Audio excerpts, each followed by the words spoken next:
नमस्कार सर्वांना, स्वागत आहे तुम्हा सर्वांचं आपल्या ॲक्टिव्ह करिश्मा या यूट्यूब चॅनलमध्ये। तर पहा, अंगणवाडी सेविका व मदतनीसांच्या मागणीसाठी कोल्हापूर जिल्ह्यामध्ये जेल भरो आंदोलन हे सुरू झालेले आहे।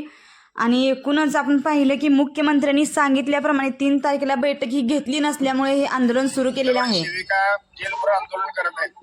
अंगणवाडी सेविका मदतनीसांचं प्रलंबित मागण्या ज्या आहेत, अंगणवाडी असेल, ग्रॅच्युइटी मिळण्याचं असेल, पेन्शन मिळण्याचं असेल, सरकारने केवळ तोंडाला पानं पुसण्याचा उद्योग आतापर्यंत केलेला आहे। वारंवार आंदोलन करून 52 दिवसाचा संप डिसेंबर महिन्यामध्ये झाला। त्यावेळेला शासनानं सांगितले की आम्ही तुम्हाला मानधन लवकरच वाढ करू। सुप्रीम कोर्टाने आदेश देऊन सुद्धा सरकार ऐकत नाही। याच्या एवढा मुर्दारपणा कुठला नाही।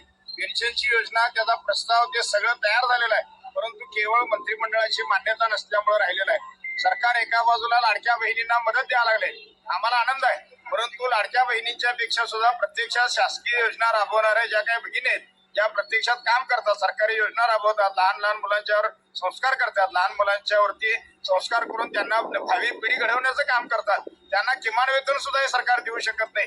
याच्या एवढं दुर्दैव कुठलं नाही। आज महाराष्ट्रभर सगळीकडे जेल भरो आंदोलन सुरू झालेलं आहे। कालपर्यंत आम्ही असहकार आंदोलन केलं। काल मुख्यमंत्र्यांच्या ठाण्यातल्या निवासस्थानावर समोर सुद्धा काही महिलांचं, आमच्या कार्यकर्त्यांचं आंदोलन झालं।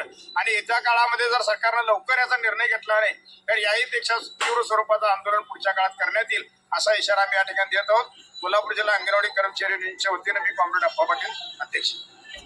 तर पहा, कोल्हापूर जिल्हा अंगणवाडी कर्मचारीच्या कृती समितीनुसार कोल्हापूर जिल्ह्यामध्ये आंदोलन सुरू आहे आणि अंगणवाडी सेविका व मदतनीस यांनी जेल भरो आंदोलन हे सुरू केलेलं आहे।